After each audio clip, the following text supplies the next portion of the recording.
네, 감사합니다. 소개받은 서울시립대학교 유하진 교수님 연구실에서 현재 박사과정 공부 중인 허희수입니다. 제가 오늘 말씀드릴 세미나 내용은 이제 화자인식과 관련된 기술 및 관련 연구들을 소개를 하는 세미나가 되겠습니다. 먼저 오늘의 발표는 다음과 같은 순서로 진행이 되겠습니다. 사실은 이제 화자인식의 기술 개요라든지 동작을 먼저 말씀드릴 건데요. 가장 최근에 이제 화자인식이 어떻게 동작하고 있는지 말씀을 드리면은 다른 머신러닝 분야와 마찬가지로 음성 신호를 DNN에 입력을 하게 되고요. 그리고 DNN이 이제 화자인식 결과를 출력하는 식으로 화자인식이 동작을 하고 있습니다. 이런 식으로 말씀을 드리면 이제 화자인식이 어떻게 동작하는 원리라든지 과정 같은 것들을 이해하기 어렵기 때문에 일단 전통적인 화자인식 시스템, 그러니까 딥러닝이 적용되기 이전에 화자인식 시스템을 기준으로 관련 연구라든지 동작 과정들을 설명시켜 드릴 예정이고요. 그 뒤에 이런 전통적인 화자인식 시스템의 일부분 혹은 전체가 어떻게 DNN으로 대체가 되고 있는지, 어떤 연구들이 수행되고 있는지 말씀드리고, 화자인식과 관련된 최신 연구, 그리고 앞으로 좀 필요해야 될, 집중해야 될 연구 과제들을 말씀드리는 식으로 발표를 진행하도록 하겠습니다. 먼저 화자인식의 기술 개요입니다. 연구 분야를 굳이 나누면 다음과 같이 나눌 수 있을 것 같은데요. 화자인식과 마찬가지로 음성 처리를 하는 태스크들 중에 널리 알려져 있는 게 이제 음성인식이 있겠습니다.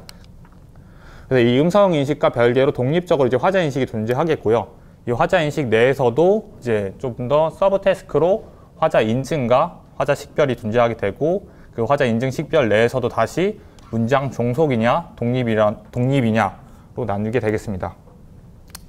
음성인식과 비교해서 말씀드리면, 예를 들어서 홍길동이라고 하는 화자가 안녕이라고 하는 텍스트를 포함하고 있는 발성을 한 경우에, 음성인식 같은 경우에는 화자 홍길동에는 전혀 관심이 없고 이 발성이 어떤 텍스트를 포함하고 있느냐에 관심이 있어서 이 발성이 입력이 되면은 이제 말한 내용 안녕이라고 하는 텍스트가 나오는 것이 식별되는 것이 음성인식이 되겠습니다. 반면에 이제 화자인식 같은 경우에는 이제 안녕이라고 하는 태스크에는 비교적 관심이 적고 대신에 말한 사람 홍길동이라고 하는 정보를 추출하는 과정이 화자인식이 되겠습니다.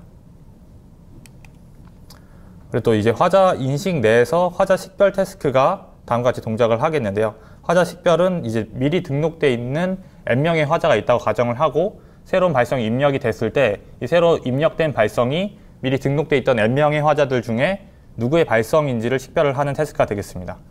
미리 홍길동, 철수, 홍영 이렇게 3명의 화자가 등록되어 있다고 가정을 하게 되겠고요. 그 뒤에 미지의 화자가 음성을 입력을 하게 되면은 미리 등록되어 있던 화자들과의 목소리 유사도를 비교를 해서 가장 목소리가 유사한 홍길동 화자와 가장 유사하다 해서 이렇게 입력된 미지의 화자의 음성은 홍길동 화자의 음성이다 라고 식별을 하게 되겠습니다.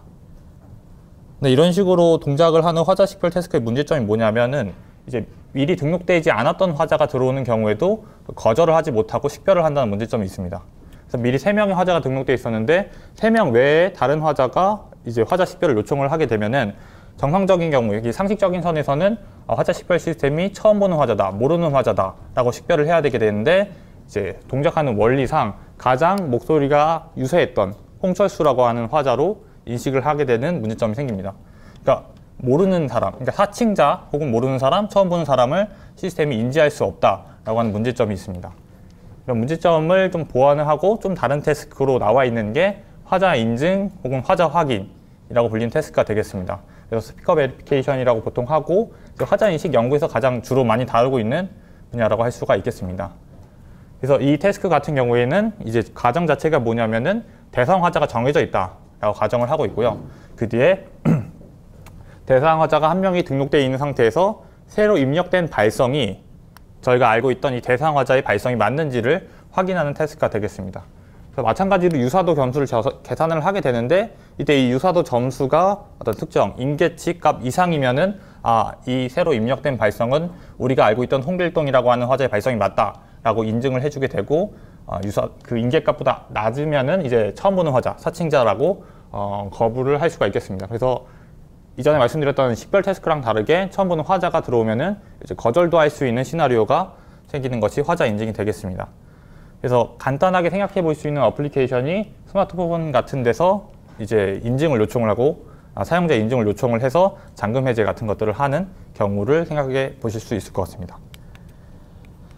네, 그래서 이제 화자 인식 내에 어떤 태스크가 있는지 말씀을 드렸고, 이제 문장 독립, 문장 종속 같은 경우에는 딱 그 텍스트를 보시면 아시겠지만, 실제로 화자 인증을 수행을 할 때 음성 신호에 어떤 텍스트가 포함되어 있느냐로 나누는 세부 태스크가 되겠습니다. 그래서 문장 종속 같은 경우에는 실제로 미리 화자들이 등록되어 있을 때 그 화자들이 등록을 할 때 썼던 발성과 이제 화자 인증 요청을 할 때 썼던 발성이 동일한 텍스트를 포함하고 있는 경우가 되겠습니다. 그래서 뭐 잠금 해제 같은 경우가 가장 대표적이겠죠. 뭐 그래서 안녕 클로버가 뭐 그런 식으로 미리 화자가 등록되어 있는 상태에서 화자 인증을 요청을 할 때도 안녕 클로버 이런 식으로 화자 인증 요청을 하게 되면은 이제 문장 종속 화자 인증 태스크가 되겠습니다. 그리고 문장 독립 같은 경우에는 이제 등록할 때 썼던 발성과 테스트할 때 썼던 발성의 텍스트 내용이 다른 경우가 되겠습니다. 그래서 이런 경우에는 이제 사용성이 높아지겠죠. 왜냐하면 전화 음성 통화라든지 혹은 회의 내용 같은 것들로도 화자 인식을 수행을 할 수 있기 때문에. 하지만 태스크 자체가 좀 더 어려워서 식별률이 떨어질 수 있다는 단점이 있습니다. 그래서 사실은 이제 이런 태스크들 중에서 이제 주로 화자 인증에 집중을 해서 앞으로 말씀드리도록 하겠습니다. 화자 인증이 대략적으로 동작하는 과정을 정말 간략하게 말씀드린 다음과 같은데요. 일단 화자 등록을 하는 과정이 있겠습니까? 사용자를 등록을 하고 처음 보는 사용자가 시스템에 자신을 등록하는 과정이라고 생각하시면 되겠습니다.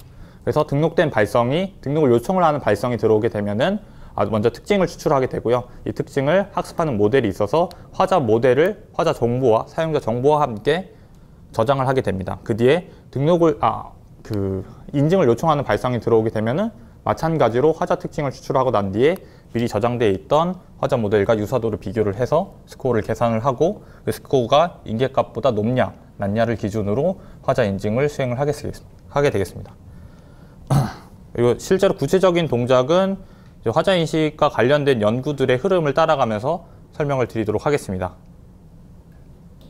그래서 간략하게 나눠보면은 일단 프레임 레벨 특징이라고 하는 것을 활용을 하는 연구들이 있겠고요. 근데 이 프레임 레벨 특징을 좀 발전시켜서 어터런스 레벨 특징을 활용하는 연구들이 있고, 그 뒤에 전통적인 화자 인식 시스템이 어느 정도 연구가 되고 난 뒤에 최근에는 이 전통적인 화자 인식 시스템의 일부를 DNN 혹은 전체를 DNN으로 대체하는 연구들이 수행되고 있습니다. 그래서 먼저 프레임 레벨 특징을 다루고 있는 GMM, UBM 연구부터 말씀을 드리겠습니다. 일단 가장 시초가 되는 연구가 이제 95년도에 제안이 된 MFCC로 화자 특징으로 MFCC를 사용을 하고 화자 모델로 GMM을 사용을 하는 화자 인증이 아니라 화자 식별 시스템이 있겠습니다.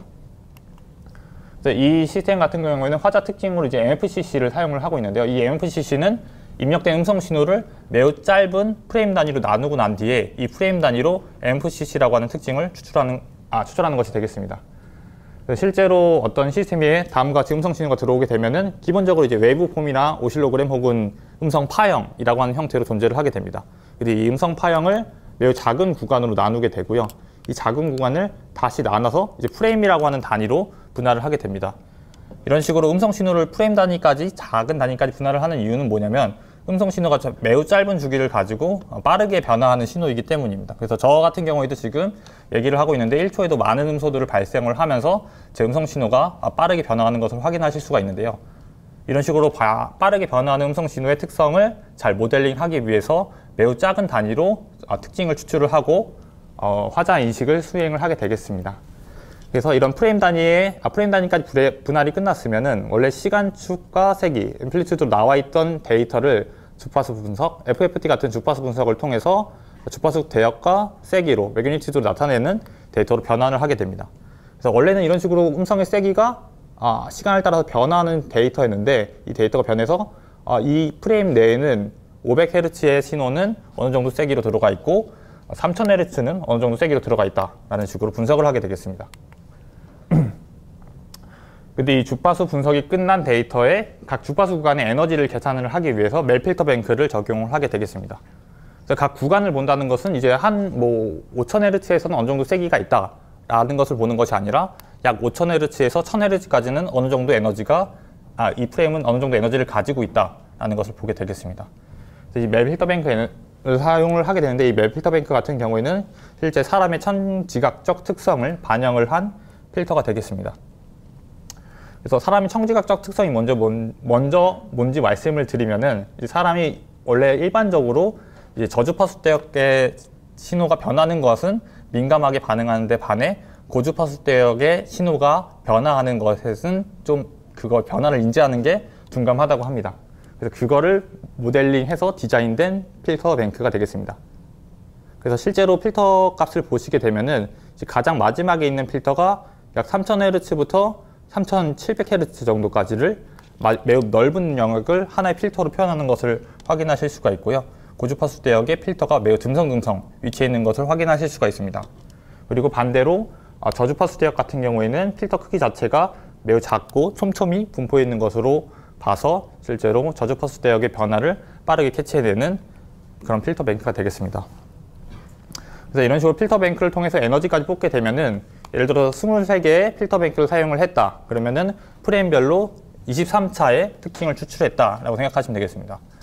물론 그 뒤에 이제 로그라든지 원래는 좀 더 처리하는 과정이 있는데 실제 MFC의 특성은 여기까지만 이해를 하셔도 충분할 것 같습니다. 그래서 실제로 구체적으로 말씀드리면은 음성 신호가 입력됐을 때 원래는 이 프레임이라고 하는 단위가 한 20ms에서 25ms 정도 길이가 되게 되어 있습니다. 그래서 초로 나타내면은 0.02초 정도로 매우 짧은 주기가 되겠죠. 이 정도 프레임 크기로부터 MFCC 특징을 약 15차에서 20차 정도로 추출을 하게 되겠습니다. 그리고 이제 한 프레임만 추출을 하게 되면 음성 전체를 나타낼 수 없기 때문에 이 프레임 단위의 윈도우를 약 10ms씩 중첩시켜가면서 이동을 시켜서 이제 음성 신호 길이에 비례하는 T개의 프레임으로부터 25차에서 20차 MFCC 특징이 추출이 돼서 음향 특징이 추출이 되겠습니다. 그리고 사실 좀 추가로 뭐 델타라든지 델타 같은 값들을 추가로 계산을 해서 최종적으로 20차 MFCC였으면 프레임별로 60차 음향 특징이 추출이 되겠습니다. 그리고 이 말씀드렸던 앞에 95년도 그 논문에서는 이런 식으로 MFCC 특징을 추출하고 난 뒤에 가우시안 혼합 모델, 다수의 가우시안 믹스처를 사용을 한 모델로 화자 모델을 생성을 하였습니다. 그래서 GMM을 쓰는 이유는 다음과 같은데요. 일단 앞에서 말씀드렸던 MFCC 특징 중에서 1차, 20차라고 하는 것들을 한 번에 시각하기 어렵기 때문에 1차 MFCC만을 시각을 했을 때 다음과 같은 결과를 확인할 수 있었다고 합니다. 그래서 1차 MFCC를 어느 정도 모아서 특정 화자의 발성을 모아서 히스토그램으로 표시한 결과가 되겠는데요. 보시면 데이터 분포가 매우 복잡하게 되어 있는 것을 확인하실 수가 있습니다. 그래서 이런 데이터를 모델링하기 위해서 가장 단순하게 하나의 가우시안 민과 가우시안 분산, 평균과 분산으로 정규 분포라고 가정을 하고 모델링을 하게 되면은 다음과 같이 아래 그림처럼 모델링이 되겠고요.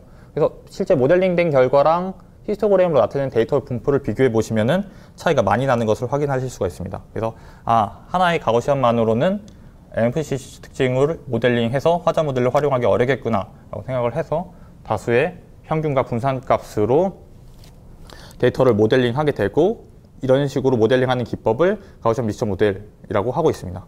그래서 보시면 이제 실선 외에 점선으로 매우 작은 정규 분포들이 위치해 있는 것을 확인하실 수가 있는데요.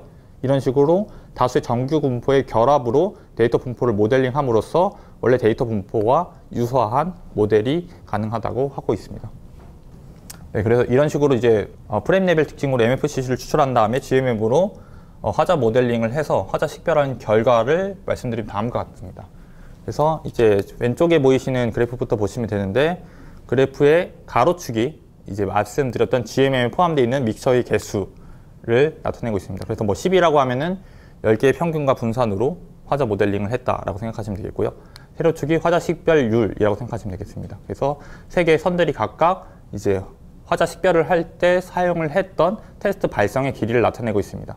그래서 10초부터 5초, 1초에 따라서 화자 식별을 진행을 해보고 성능 평가를 진행한 결과가 되겠습니다. 그래서 저희가 예상했던 것처럼 실제로 이제 가우시안 컴포넌트의 개수가 많아질수록 믹서가 많아질수록 더 높은 성능을 보이면서 화자 식별이 수행되는 것을 확인할 수 있었다고 합니다. 그 뒤에 추가적으로 이제 앞에서는 테스트 발성의 길이를 10초부터 1초까지 줄였었는데 그 뒤에 학습 발성의 길이를 90초부터 30초까지 줄여가면서 추가로 실험을 진행을 했다고 합니다. 그런데 이제 실제로 가우시안 컴포넌트 개수가 늘어날수록 화자 식별률이 증가하는 경향까지는 동의를 한데 화자 식별에 사용을 했던 등록 발성의 길이가 30초로 짧아지는 경우에 오히려 컴포넌트 개수를 늘리더라도 그래서 모델을 더 정교하게 하더라도 성능이 하락하는 경우가 확인이 됐다고 합니다.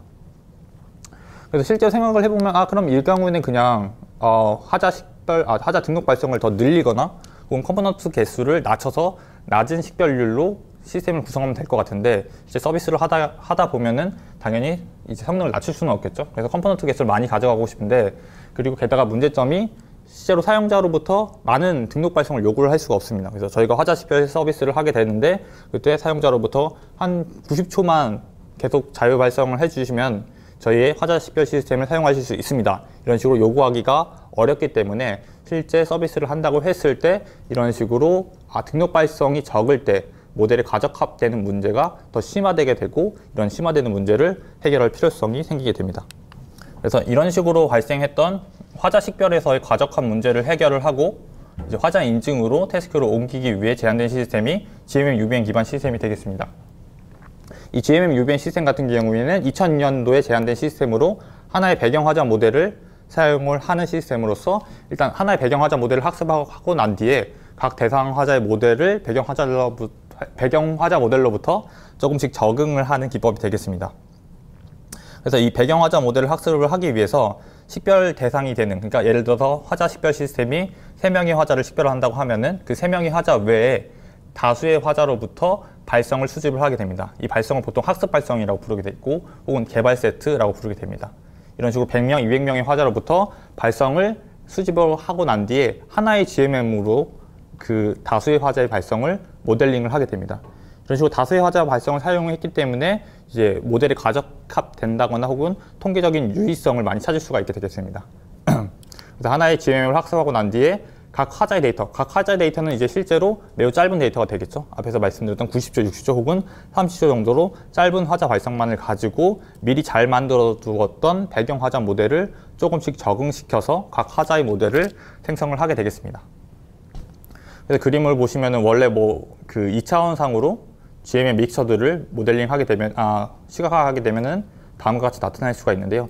이런 식으로 미리 UBM을 학습시켜서 데이터를 통계적 유의성을 잘 확보해 둔 뒤에 소량의 특정 화자의 발송이 들어오게 되면은 이 소량의 발송만을 보고 GMM 모델을 조금만 변화시켜서 각 화자의 특성을 나타내는 모델을 학습하게 되겠습니다. 이런 식으로 배경 화자 모델을 사용을 함으로써 데이터 부족 문제를 회피를 할 수가 있겠고요. 그리고 화자 모델과의 유사도와 배경 모델과의 유사도를 동시에 계산해서 그 유사도의 비로 화자 인증 스코어를 계산하는 식으로 화자 인증 또한 수행하는 것이 가능해지게 되겠습니다. 그래서 특정 화자 모델과는 어느 정도로 유사한데 배경 화자 모델과는 이 정도로 유사하더라 라는 비를 계산을 해서 화자 인증을 수행하는 것이 가능하겠습니다. 그래서 실제 이 GMM UBM을 제안한 논문에서 수행한 성능평가의 결과가 되겠습니다. 그래서 이 그래프는 이제 화자 인증 성능을 나타내는 그래프로 되겠고, 세로축과 가로축이 각각 화자 인증에서 발생할 수 있는 2가지 오류를 나타내고 있습니다. 그래서 이 그래프 내에 하나의 선이 하나의 시스템이라고 생각하시면 되겠고요. 이 논문 같은 경우에는 GMM 믹스처 개수를 변화시켜가면서 시스템을 여러 개를 구성해서 각각 성능평가하고 성능평가 결과를 하나의 선으로 그래프 내에 표현을 하고 있습니다. 그래서 그래프 내에 이 선이 아래에 위치해 있을수록 화자 인증 성능이 높다, 오류가 적다라고 생각하시면 되겠는데요. 그래서 저희가 생각하고 있던 것처럼 실제로 가우시안 믹서의 개수를 이제 16개에서 2048개까지 늘릴수록 점점 성능이 향상되는 것을 확인을 해서 실제로 화자 인증에 사용을 하는 등록 발송의 길이가 적더라도 과적한 문제를 어느 정도 회피할 수 있었다라고 얘기를 하고 있습니다. 네, 그래서 사실은 많이 알고 계실 수도 있고 불필요할 수도 있는데 좀 뒤에 시스템을 이해하시려고 하다 보면은 필요할 것 같아서 되게 전통적인 시스템으로 프레임 레벨 특징을 사용을 하는 GMM UBM 기반 시스템에 대해서 설명을 드렸습니다. 그래서 이후로는 이제 프레임 레벨 특징을 발전시켜서 만든 어터넌스 레벨 특징을 활용을 한 연구들을 말씀드리도록 하겠습니다. 그래서 앞에서 말씀드렸던 프레임 레벨 특징의 단점 같은 혹은 한계점 같은 게 뭐냐면은 실제로 화자 인식이 수행되는 단위는 발송 단위라는 점입니다. 그래서 음성 인식 같은 경우에는 매우 짧은 프레임 단위로 음성 인식을 하고 음소가 달라지기 때문에 프레임 레벨 특징을 사용을 해도 문제가 없는데, 화자 인식 같은 경우에는 10초라든지 5초라든지 발송이 들어오게 되면은 그 발송 내에 한 명의 화자만이 포함되어 있다라고 가정을 하고 있기 때문에 실제로 작은 프레임 단위로 화자 인식을 수행하는 것은 매우 많은 제한점이 있게 되겠습니다. 그래서 어차피 발송 단위로 하나의 세그먼트 단위로 이제 화자 인식을 수행할 거니까 그 발성을 잘 나타내는 하나의 특징을 추출을 하자라고 해서 어터넌스 레벨 특징에 대한 필요성이 제기가 됐습니다. 이 2016년도에 발표가 된 논문 같은 경우에는 가우시안 슈퍼벡터라고 하는 어터넌스 레벨 특징과 SVM이라고 하는 분류기를 사용을 해서 화자 인증을 수행을 하는 시스템을 제안을 했습니다. 그래서 이 어터넌스 레벨 특징을 추출을 하기 위해서 기존의 앞의 과정은 전부 다 동일합니다. 그래서 입력 어터넌스가 어떤 발성이 들어오게 되면은 그 발성에서 MFCC 같은 특징을 뽑게 되고요. 이 MFCC 특징을 배경 화자 모델에 대해서 적응시켜서 GMM 모델을 하나 만드는 것까지는 동일한데, 여기서 어터넌스 레벨 특징을 추출하기 위해서 이 GMM 모델에 포함되어 있는 모든 가우시안 믹스처의 평균 값들, 평균 벡터들을 연결을 해서 하나의 벡터로 만들게 됩니다.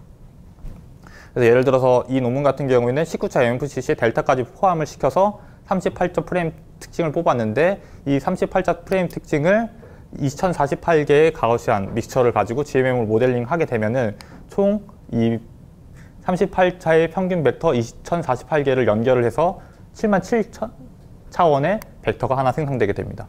이런 초고 차원의 벡터 하나를 이제 어터넌스 레벨 특징이다 라고 얘기를 하게 되겠고, 너무 고차원이기 때문에 이 고차원의 벡터를 효과적으로 분류하기 위해서 이제 비선형 SVM으로 분류를 해서 화자 인증을 수행하는 시스템이 제안이 됐습니다.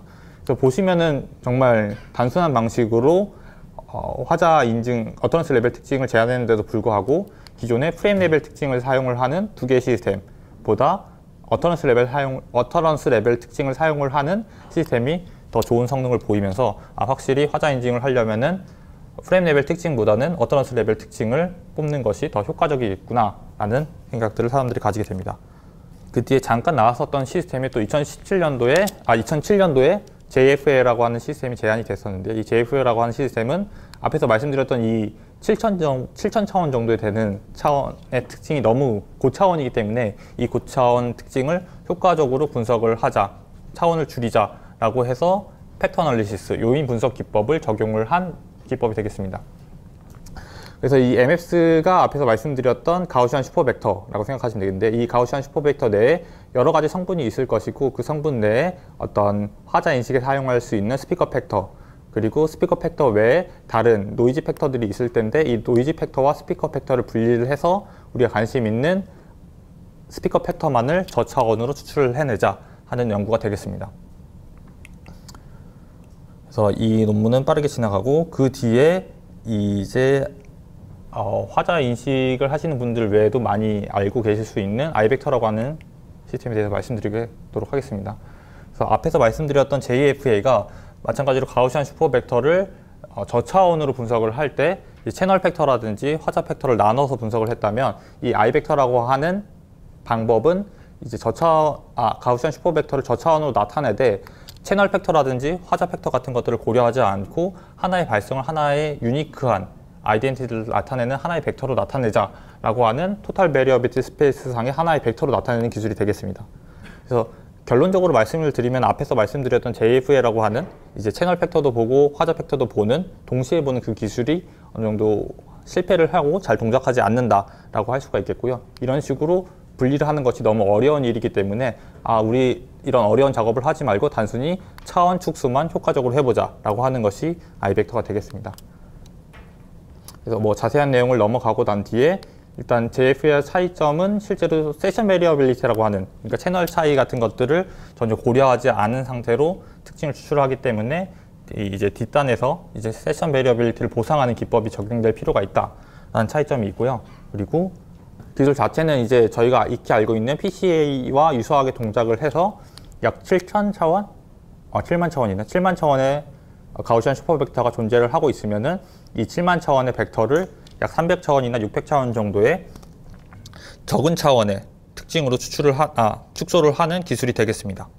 네, 그래서 실제로 성능 비교를 해보니까 앞에서 원래 있었던 전통적인 프레임 레벨 특징을 사용한 시스템뿐만 아니라 JFA처럼 복잡하게 가우시안 슈퍼벡터를 차원 축소하는 기술보다도 단순하게 그냥 PCA처럼 차원 축소만 하는 아이벡터라고 하는 기술이 가장 낮은 화자 인증 오류를 보이면서 효과적인 특징이다. 음성을 나타나기에 어터넌스 레벨 추출하기에 정말 효과적인 특징이다 라는 것이 밝혀지게 됩니다.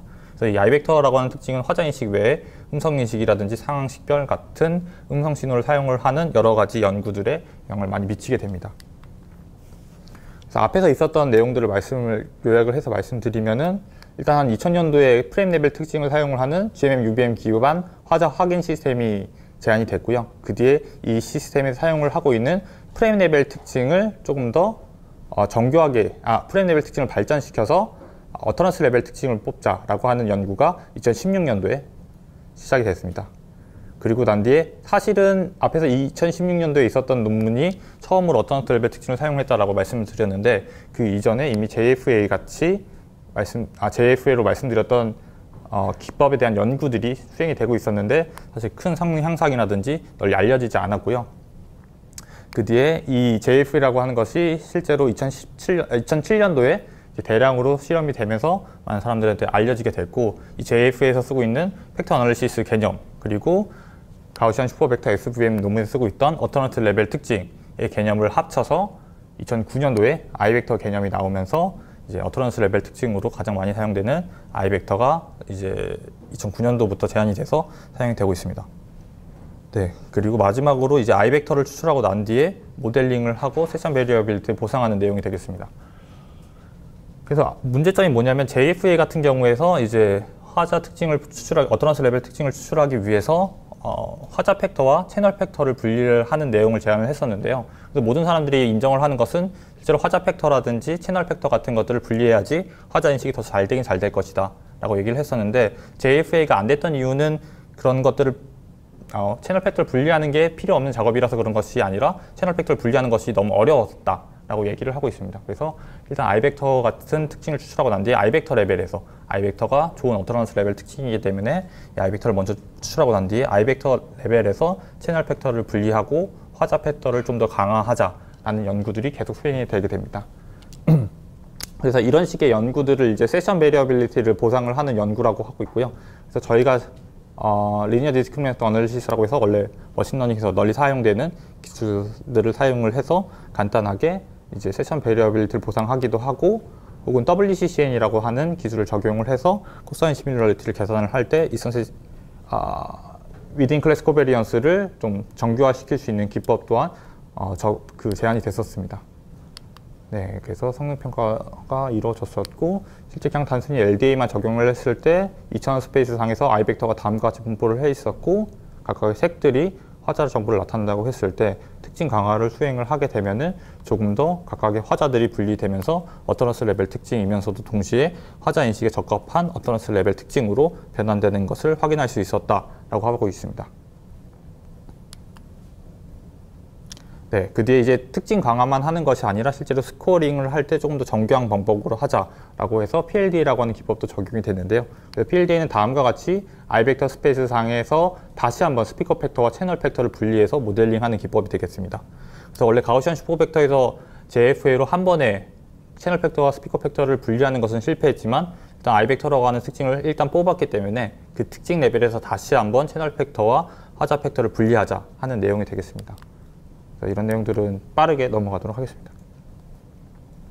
그래서 이제 2009년도에 아이벡터 논문이 제안된 이후에 이 아이벡터를 그대로 사용하는 것보다 세션 베리어빌리티를 보상을 해서 채널 정보 같은 것들을 죽이고 화자 정보를 강화시키는 것이 효과적이다라는 것이 알려졌기 때문에 특징 강화를 한다든지 혹은 스코어링 방법들을 이제 발전시켜 가면서 현재 아이벡터 PLD까지 발전이 되었습니다. 그래서 2014년도에 아이벡터 PLD 논문이 제안이 됐고, 현재는 사실 딥러닝 이전에는 가장 일반적인 형태의 화자 인증 기법이라고 하면은 이 2014년도에 제안이 된 아이벡터 PLD 시스템이 되겠습니다. 그래서 너무 많은 내용을 한 번에 말씀드렸기 때문에 조금 더 구체적으로 보실 수 있도록 정리를 해서 다시 말씀드리도록 하겠습니다.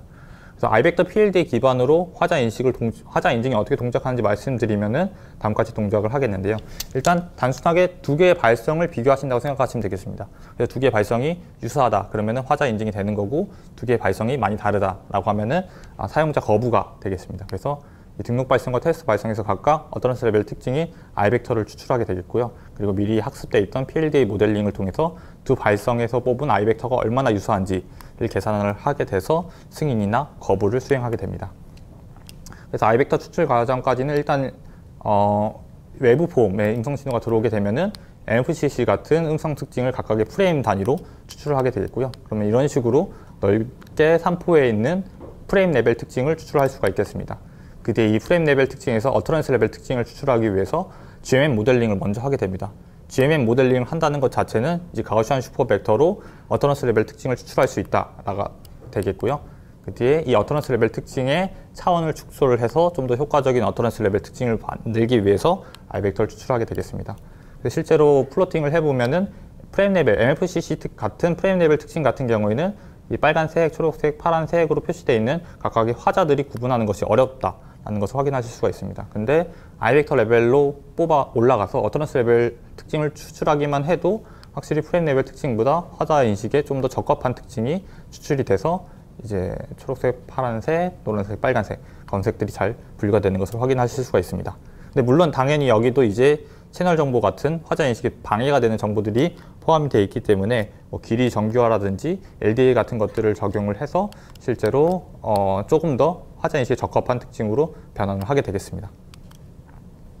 그 뒤에 마지막으로 PLD 스코링 같은 경우에는 이 i벡터 스페이스 상에서 하나의 입력된 테스트 발성이 등록되어 있던 화자의 i벡터와 얼마나 더 유사한지를 배경 화자의 i벡터를 기준으로 스코어링하는 기법이 되겠습니다. 네, 그래서 이런 식으로 실제로 전통적인 시스템으로서 DNA 적용되기 이전에 화자 인증 시스템인 i벡터 PLDA 시스템이 어떻게 동작하는지를 말씀을 드렸습니다. 그래서 이 시스템 같은 경우에는 현재 이제 칼디라고 하는 오픈소스 프로그램에서 이제 음성 인식으로 널리 알려져 있는데 음성 인식 프로그램 내에서 전부 다 구현이 되어 있어서 쉽게 사용할 수 있는 상태가 되겠습니다. 네, 그러면 그 뒤로 이제 화자 인식 시스템을 설명드렸으니까 이 화자 인식 시스템에 이제 최근에 다른 머신러닝 분야에서도 많이 사용되고 있는 심층신경망이 어떻게 적용되고 있는지 말씀드리도록 하겠습니다.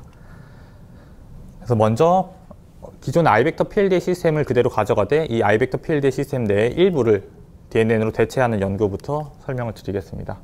그래서 2014년도에 제안이 된 DNN i벡터 시스템이라고 하는 연구가 있습니다. 이 연구 같은 경우에는 실제로 i벡터를 추출하는 과정 내에 있는 GMM의 동작을 DNN으로 대체를 한 시스템이 되겠습니다. 그리고 또 GMM을 전체를 전부 다 대체를 한 건 아니고 GMM에서 계산하는 일부 연산만을 이제 DNA 대체를 하게 되겠습니다. 그래서 사람들이 i벡터를 추출을 할 때 컴포넌트를 2048개나 가지고 있는 GMM 모델링을 하게 되는데 이 화자 수도 100명이 안 되고 200명이 안 되는 시스템에서도 2048개의 믹스처를 사용하는 이유를 궁금해하고 각각의 믹스처들이 어떤 의미가 있는지 궁금해하게 됩니다. 그래서 각각의 믹스처들이 어떤 의미가 있는지 분석을 하게 되니까 그 분석 결과가 어떤 하나의 믹스처가 하나의 음소 정보 혹은 세논 정보를 나타낸다고 합니다. 그래서 실제로 GMM 모델링 하는 과정이 뭐냐면 음소 정보를 모델링 하는 과정이었다라고 해석을 하게 돼서 그럼 이 시기면은 음소 모델링 혹은 음성 인식에 DNN이 매우 적합하다는 것이 알려져 있기 때문에 그 GMM이 하고 있는 음소 모델링 과정만 DNN으로 대체를 하자라고 해서 DNN을 사용을 해서 i벡터를 추출하는 시스템이 제안이 되게 됩니다. 그리고 2015년도에 있었던 야마모토의 논문 같은 경우에는 실제로 i벡터를 추출하는 데는 영향을 미치지 않고 추출되는 i벡터의 화자 성분을 강화하는 용도로 사용이 되겠습니다. 그래서 저희가 이미 알고 있었던 실험 결과를 토대로 뭘 알 수 있냐면 화자 인식에 사용하는 발성의 길이가 짧을수록 이제 화자 인식 성능이 저하된다는 것을 알고 있습니다. 그래서 짧은 발성에서 추출한 i벡터를 어떤 노이즈가 껴있다거나 혹은 하자 팩터가 적은 i벡터, 그래서 커럽트된 피처로 간주하게 되고 이 커럽트된 피처를 보상을 해서 긴 발성에서 뽑은 i벡터처럼 만들어주는 DNN을 제안을 하게 됩니다. 그래서 실제로 i벡터까지 뽑은 뒤에 DNN으로 특징 강화를 하는 연구가 되겠습니다. 그리고 이런 식으로 짧은 발성을 보상을 하는 연구를 2017년도에 좀 더 계산을 한 연구가 있어서 실제로 짧은 발성에서 긴 발성 i벡터로 사상하는 과정이 어려운 과정이기 때문에 그 과정을 좀 더 간소화할 수 있도록 PCA 주성분 축을 따라서 i벡터를 이동시키는 논문이 또 제안이 됐었습니다. 그리고 2017년도에 발표된 논문은 앞에서 말씀드렸던 LDA랑 혹은 PLDA 같은 과정들을 DNN으로 대체를 할 수 있도록 해서 그 DNN이 학습하는 매트릭 러닝을 하게 돼서 학습하는 펑션 자체가 실제로 LDA라든지 필드에서 사용을 하고 있는 로스텀을 그대로 가져와서 DNN 자체가 특징 강화하고 화자 팩터를 강화시킬 수 있도록 하는 역할을 하는 연구가 진행이 됐습니다. 그래서 실제로 그냥 단순 아이벡터 같은 경우에는 세션 베리어빌리티 때문에 이제 넓게 분포했는데 이걸 보상을 해서 동일한 화자들끼리 모일 수 있도록 DNN으로 변환을 해주는 논문이 되겠습니다. 그리고 이제 2014년도에 비벡터 기반 시스템이라고 해서 DNN을 분류기로 사용을 해서 이제 아이벡터까지, 어터넌스 레벨 특징까지는 기존의 방식 그대로 뽑되 이제 화자 인증, 스코어링을 DNN으로 대체를 하는 시스템이 제안이 됐습니다. 이 시스템 같은 경우에는 등록 발송과 테스트 발송 입력이 되게 되면은 아이벡터까지는, 어터넌스 레벨 특징까지는 동일하게 추출을 하게 됩니다. 그 뒤에 이 두 특징을 결합을 해서 비벡터라고 하는 하나의 특징을 추출하게 되는데 추출하는 방법이 정말 단순합니다. 그래서 두 개의 아이벡터가 있기 때문에 그냥 엘리멘트 와이즈 합, 엘리멘트 와이즈 곱, 엘리멘트 와이즈 차로 비벡터라는 것을 추출하게 됩니다. 그럼 이 비벡터는 사실은 어떤 의미를 가지고 있는지는 해석하기 어렵겠죠. 왜냐하면 너무 단순하게 뽑아봤기 때문에. 대신에 두 특징의 어떤 릴레이션을 나타내는 매우 라우한 피처가 뽑힐 것이다 라고 가정을 하고 있고요. 이 라우한 피처를 DNN 같이 복잡한 분류기를 사용을 해서 같은 화자의 발성이다, 다른 화자의 발성이다 라고 분류를 하게 되면은 화자 인증에 필요한 여러 가지 프로세스들, 세션 베리어빌리티를 보상한다든지 화자 팩터를 강화하는 작업들이 자동으로 이루어질 것이다 라고 가정을 하고 제안하는 시스템이 되겠습니다. 네, 그래서 다음과 같이 원래 기존의 아이벡터 PLD 시스템이 있다고 하면은 어떤 아이벡터를 추출할 때 DNN 추출하는 과정의 일부를 DNN으로 대체하는 연구들도 있었고요. 그리고 아이벡터가 추출되고 난 뒤에 특징 강화하는 과정에 DNN이 적용되는 연구들도 있었습니다. 그리고 마지막으로 아이벡터까지 추출하고 특징 강화까지 마친 이후에 스코어링을 할 때 PLD로 스코어링을 하는 것이 아니라 이 스코어링 하는 부분만 DNN으로 대체를 하는 비벡터 기반 시스템들도 연구가 되고 있었습니다. 이런 식으로 이제 매우 짧은, 전체 시스템을 대체를 하는 것이 아니라 일부 시스템만을 DNN으로 대체를 하다가 최근에는 이제 그 화자 인증 시스템 전체를 DNN으로 대체를 하는 연구들도 수행이 되고 있습니다. 그래서 제가 생각을 했을 땐 제일 처음에 바로 DNN을 대체를 하지 않았던 이유는 음성 데이터가 그만큼 쌓여있지 않았기 때문인 것 같습니다. 그래서 최근에는 음성 데이터가 많이 쌓여있기 때문에 아이벡터 PLD 같은 모델링보다는 DNN에 많은 데이터를 넣어서 화자 인증을 수행을 하는 것이 더 좋은 성능을 보이는 것으로 알려져 있습니다. 그래서 이제 가장 간단한 게 2014년도에 발표가 된 이제 디벡터라고 하는 특징을 사용한 화자 인증 시스템이 되겠습니다. 그래서 화자 인증 관련된 연구들은 이제 아이벡터의 영향을 받아서 아이벡터가 있기 때문에 이 아이벡터를 바꿔서 비벡터, D벡터, X벡터, C벡터 이런 식으로 개선을 했다라고 해서 시스템 이름을 명명을 하는 경우가 많게 되겠습니다. 그래서 이 D벡터 기반 시스템에서는 개발 세트 화자들, 그러니까 UVM을 학습을 할 때 사용을 했던 화자들의 음성 데이터를 가지고 일단 화자 인증기를 만드는 것이 아니라 화자 식별기를 먼저 만들게 되겠습니다. 그래서 각각의 발성으로부터 프레임 레벨 특징을 추출하는 것까지는 동일한데 그 프레임 레벨 특징을 사용을 해서 화자 식별을 수행을 하는 DNN 네트워크를 학습을 하게 되겠고요. 이 DNN 네트워크의 마지막 은닉층의 선형 출력 값을 이제 새로운 어터런스 레벨 특징으로 사용을 하는 시스템을 제안을 했고, 이때 사용을 하는 선형 출력값, 이 값을 이 어터넌스 레벨 특징을 D벡터라고 명명을 하게 되겠습니다. 그래서 이제 I벡터를 쓰지 않고 DNN을 가지고 I벡터와 유사한 역할을 하는 D벡터라고 하는 어터넌스 레벨 특징을 추출을 하게 되겠습니다. 근데 이제 2016년도에 발표된 논문 같은 경우에는 앞에서는 이제 화자 인증을 바로 수행을 하지 않고 태스크를 좀 다르게 해서 화자 식별을 수행하는 DNN을 학습하고 난 뒤에 거기서 추출한 벡터를 어터넌스 레벨 특징으로 사용을 해서 화자 인증을 수행을 했었는데요. 이제는 그렇게도 하지 않고 엔드-투-엔드 로스라는 것을 만들어서 실제로 DNN에 2개 이상의 음성이 입력이 되면은 2개 이상의 음성으로부터 어터넌스 레벨 특징도 추출하고 스코어링까지 해서 화자 인증을 수행을 해서 동시에 입력된 발성들이 동일한 화자의 발성이다, 다른 화자의 발성이다 까지 결과를 내주는 시스템들을 제안을 하게 됩니다. 그래서 현재는 가장 많이 쓰이고 일반적으로 쓰이는 시스템, DNN 기반 화자 인증 시스템이라고 할 수도 있을 것 같습니다. 네, 그래서 여기까지도 마찬가지로 프레임 레벨 특징을 추출한 뒤에 DNN에 입력하는 과정을 거치게 되는데요. 그 뒤에는 이제 최근에 연구되고 있는 연구들 같은 경우에는 실제로 이제 프레임 레벨 특징 같은 것도 사용하지 않고 앞에서 말씀드렸던 외부 폼 자체를 DNN에 넣어서 CNN의 1D 컨볼루션 연산을 거쳐서 어터넌스 프레임 레벨 특징도 추출을 하게 되겠고 어터넌스 레벨 특징도 추출을 해서 화자 인증까지 한 번에 수행할 수 있도록 하는 시스템이 연구가 되고 있습니다. 네, 그래서 여기까지 이제 DNN이 화자 인증 시스템에 어떻게 적용이 됐는지를 간략하게 말씀을 드렸고요. 그리고 화자 인식 분야에서 현재 진행되고 있는 최신 연구들을 사실 제가 정리한다는 건 너무 어려운 일인 것 같아서 해외 유명 기업들을 좀 기준으로 해서 해외 유명 기업들이 어느 정도 데이터를 확보를 해서 화자 인증에 어떻게 접근을 하고 있는지 간략하게만 말씀드리도록 하겠습니다. 마이크로소프트 같은 경우에는 이제 2016년도에 발표한 논문이 있는데요. 이 논문에서는 이제 헤이 코타나라고 하는 이제 윈도우 10의 음성 비서 서비스가 있는데 그 음성 비서 서비스의 웨이크업 키워드라고 합니다. 이 헤이 코타나 음성을 사용을 해서 문장 종속 화자 인증 시스템을 문장 종속 화자 인증을 수행하는 시스템을 제안을 했었습니다.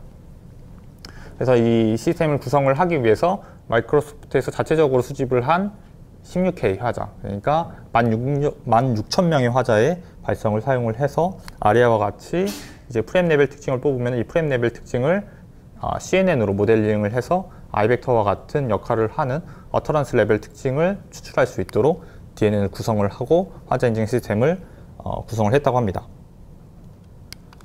그랬고 이제 중국의 바이두 기업은 이제 바이두에서 만들고 있는 인공지능 로봇 샤오두를 부르는 샤오두 키워드와 이 샤오두한테 음성 검색을 요청을 하는 발성을 사용을 해서 화자 인증을 수행을 하는 시스템을 개발하고 연구를 하고 있습니다.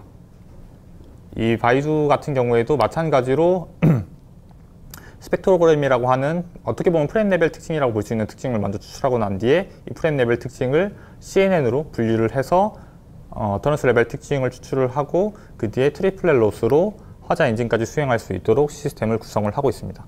이 트리플렛 로스가 실제로는 이제 얼굴 인식에서 많이 사용되던 기술인데 뭐냐면은 다음과 같이 이제 화자 인증을 할 수 있도록 이제 매트릭 러닝을 하게 되는데 이때 등록된 발성과 사칭자의 발성을 멀리 해주고 등록 발성과 동일한 화자의 발성을 가깝게 해주는 작업들을 자동으로 할 수 있도록 고안이 된 로스가 되겠습니다.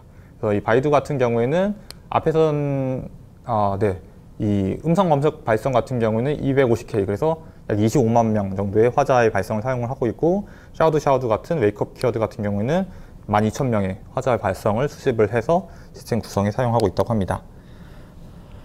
그리고 2018년도에 올해 아이카스이라고 하는 학회에서 발표된 애플의 연구를 보시면은 헤이 시리와 명령어 발성을 가지고 화자 인증을 하는 시스템을 소개를 하고 있습니다.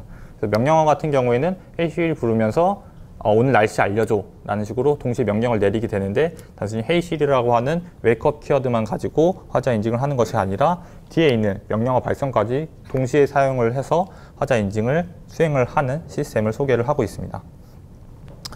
그래서 실제로 화자 수를 보시면은 약 18,000명, 그래서 앞에서 말씀드렸던 다른 기업들에 비해서 최신 연구임에도 불구하고 좀 적은 수의 화자를 가지고 시스템을 구성을 해서 서비스를 하고 있는 것을 확인하실 수가 있고요. 좀 특이사항으로 뭐냐면 FF라고 해서 최근 화자 인증에서 많이 연구를 하고 있는 파필드, 원거리 음성도 마찬가지로 고려를 해서 화자 인증 시스템을 구성을 하고 있다고 합니다.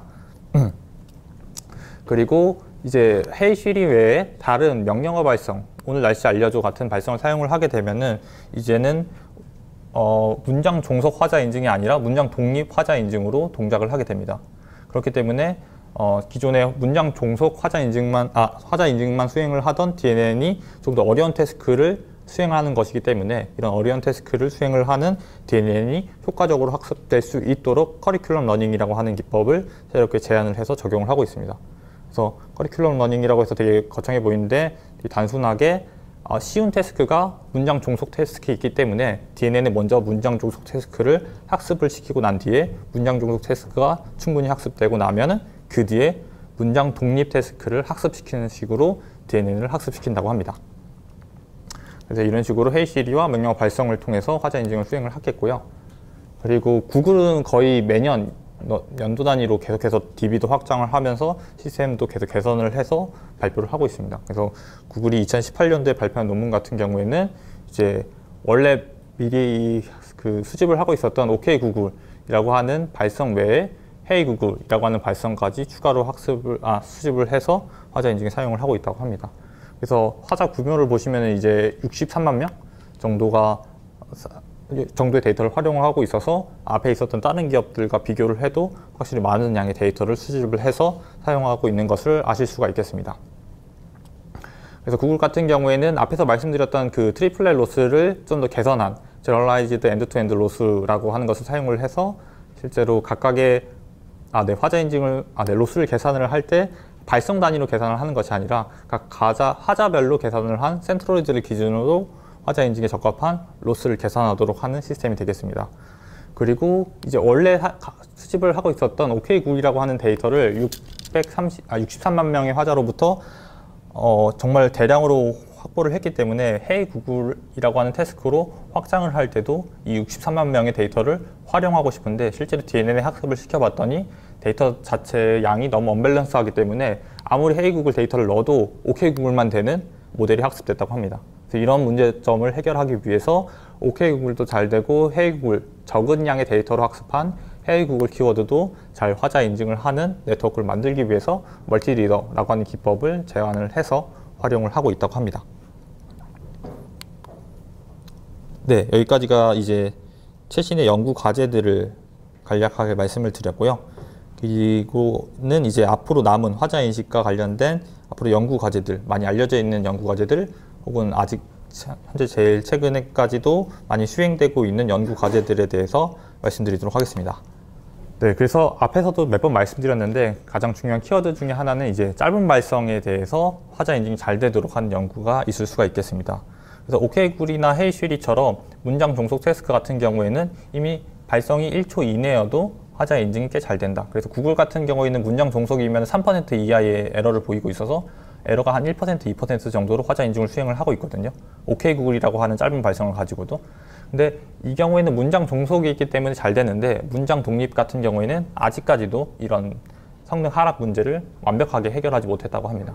그래서 실제로 이거는 좀 옛날 얘기인데 어터넌스 레벨 특징을 추출하게 되면은 아이벡터 같은 경우에는 발성의 길이가 짧아질수록 여기도 발성의 길이가 짧아질수록 에러율이 3%대에서 22%대, 3%대에서 30%대까지 급속하게 올라가면서 어터넌스 레벨 특징을 사용을 해서 문장 독립으로 화자 인증을 하게 되면은 확실히 화자 인증 성능이 많이 떨어지는구나 라는 것이 알려져 있고 이런 것들을 극복하기 위한 연구들이 많이 수행이 되고 있습니다. 그리고 최근에 이제 화자 인증이 많이 사용되는 어플리케이션을 보면은 실제로 이 스마트폰에서 사용자 잠금 해제를 하는 OK구글이라는 태스크라든지 혹은 최근 가정에 많이 보급되고 있는 AI 스피커에서 화자 인증 혹은 식별을 하려고 하고 있습니다. 그래서 이런 식으로 어플리케이션을 사용하다 보니까 필수적으로 해결해야 되는 문제가 사용자가 스피커나 핸드폰까지 가까이 가지 않더라도 화자 인증을 수행할 수 있도록, 그러니까 원거리 발성을 가지고도 화자 인증을 수행할 수 있도록 하는 연구들이 수행이 되고 있습니다. 그래서 원거리로 가게 되면 복합적으로 많은 문제가 발생을 하게 되는데요. 일단 기본적으로는 기존 발성보다 잡음이 많이 들어가겠죠. 소스가 타겟으로부터 멀리 떨어져 있으니까 소스 외에 다른 잡음원으로부터 마이크에 많은 잡음이 들어가기 때문에 잡음이 크게 들어가기 때문에 이제 SNR이 하락하는 문제점이 있겠습니다.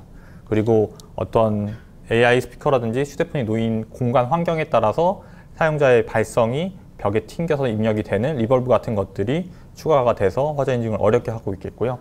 그리고 사람도 자체적으로 원거리에 있는 기기한테 명령을 내리게 되면은 보컬 리포트라는 게 달라지게 됩니다. 그래서 제가 옆에 있는 사람한테 얘기할 때는 소곤소곤 얘기하겠지만 멀리 있는 사람을 부를 때는 큰 소리로 부르고 목에 힘을 주고 부르는 것처럼 보컬 리포트가 달라지는 문제점이 생기게 됐고, 이런 보컬 리포트 차이에 의한 럼버드 이펙트라고 하는 것이 화자 인증의 성능을 하락시키는 요인으로 알려져 있어서 이런 것들을 극복하는 연구들이 수행 중에 있습니다.